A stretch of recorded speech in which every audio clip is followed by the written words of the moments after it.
Hi అండి, నమస్తే. Welcome back to Silkies foods. నేను మీ సౌజన్య. ముందుగా 400 సబ్స్క్రైబర్స్ అయ్యారండి ఇప్పుడు మన ఛానల్కి. చాలా చాలా థ్యాంక్స్ అండి మన ఛానల్ని సబ్స్క్రైబ్ చేసుకున్న వాళ్ళందరికీ కూడా. మీ సపోర్టు వల్లనే నేను వీడియోలు పర్ఫెక్ట్గా చేయగలుగుతున్నానండి. ముందు ముందు ఇంకా మంచి మంచి రెసిపీస్ మన ఛానల్లో వస్తాయండి. నన్ను ఇలాగే సపోర్ట్ చేయండి. ఈరోజైతే 400 సబ్స్క్రైబర్స్ అయిన స్పెషల్గా మన ఛానల్లో చికెన్ పకోడీ సింపుల్గా, ఈజీగా, హైజీనిక్గా బండి మీద టేస్ట్తో ఎలా ప్రిపేర్ చేసుకోవాలో చూపించబోతున్నాను. దానికోసం ముందుగా ఇక్కడ నేను కేజీ చికెన్ తీసుకున్నానండి. విత్ బోన్స్తో తీసుకున్నాను.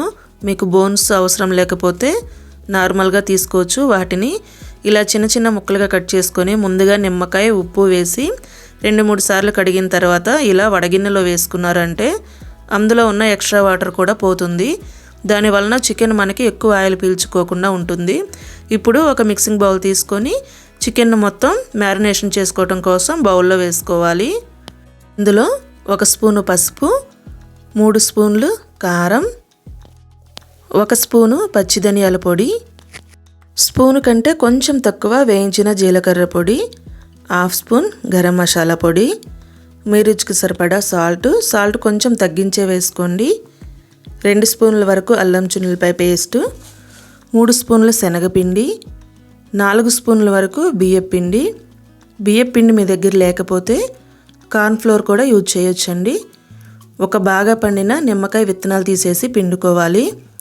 సన్నగా కట్ చేసిన పచ్చిమిర్చి, సన్నగా కట్ చేసిన కొత్తిమీర, జస్ట్ చిటికెడు కలర్ అండి. ఇది పూర్తిగా ఆప్షనల్. మీ దగ్గర ఉంటే వేసుకోండి, లేదంటే లేదు. ఈ విధంగా ఇవన్నీ వేసుకున్న తర్వాత మసాలా అంతా ముక్కలకు పట్టేలాగా ఒక 5 నిమిషాల పాటు కలుపుకోవాలి. ఆ తర్వాత 2 ఎగ్స్ అండి, ఎల్లో పార్ట్ తీసేసి వైట్ మాత్రమే వేసుకోవాలి. కొంతమంది ఎల్లో పార్ట్ కూడా వాడతారు, కాకపోతే స్మెల్ వస్తుందని నేను అవాయిడ్ చేసి వైట్ మాత్రమే వేసుకున్నాను. మరలా ఎగ్ అంతా కూడా చికెన్లో కలిసేలాగా ఒక 2 నిమిషాల పాటు కలుపుకొని మూత పెట్టి మీకు టైం లేకపోతే 1 గంట పాటు ఇలాగే వదిలేసేయండి. ఒకవేళ టైం ఉంటే ఒక 3 గంటల పాటు ఫ్రిడ్జ్లో పెట్టుకోండి. నాకు ఇక్కడ ఎక్కువ టైం లేదండి, అందుకని 1 గంట పాటు ఉంచాను. గంట తర్వాత ఒకసారి మరలా కలుపుకొని దీన్ని పక్కన పెట్టేసేయండి.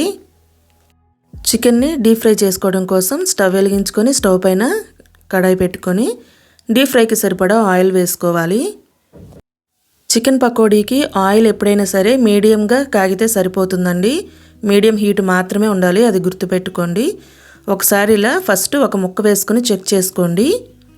బిగినర్స్ అయితే ఇలా ఒకటి వేసుకొని చెక్ చేసుకున్నారంటే మీరు ఉప్పు కారం కూడా చెక్ చేసుకోవచ్చు. ఒకవేళ ఏమైనా సరిపోకపోతే ఇప్పుడు కలుపుకోవచ్చు అండి. ఇప్పుడు ఆయిల్ అయితే మీడియం హీట్లో ఉంది. స్టవ్ని సిమ్లో పెట్టుకొని చికెన్ని ఇలా ఒక్కొక్క ముక్కగా మనం నూనెలో వదులుకోవాలి. చికెన్ ఆయిల్లో వేసిన తర్వాత స్టవ్ని మీడియం ఫ్లేమ్లో ఉంచుకొని 5 నిమిషాల పాటు కలపకుండా వేయించాలండి. అప్పుడే మసాలా అంతా విడిపోకుండా ఉంటుంది. 5 నిమిషాల తర్వాత ఇలా గరిటెతోటి కిందకి పైకి మధ్య మధ్యలో కలుపుకుంటూ 15 నుంచి 20 నిమిషాల పాటు వేయించారు అంటే చికెన్ మనకి పర్ఫెక్ట్గా వేగిపోతుంది.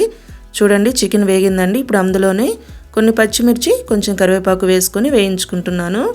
చికెన్ అయితే చూడండి పైన క్రిస్పీగా, లోపల సాఫ్ట్గా, పర్ఫెక్ట్గా వేగిందండి. ఇప్పుడు మనం వీటిని ప్లేట్లోకి తీసుకుందాము.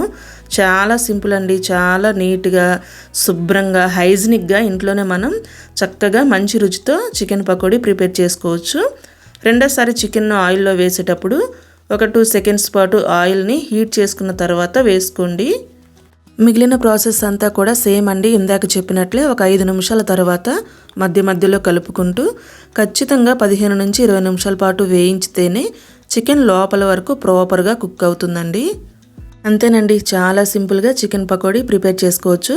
సాయంత్రం స్కూల్ నుంచి వచ్చిన పిల్లలకి ఒక్కసారి ఈ చికెన్ పకోడీ పెట్టి చూడండి, చాలా అంటే చాలా నచ్చుతుంది వాళ్ళకి.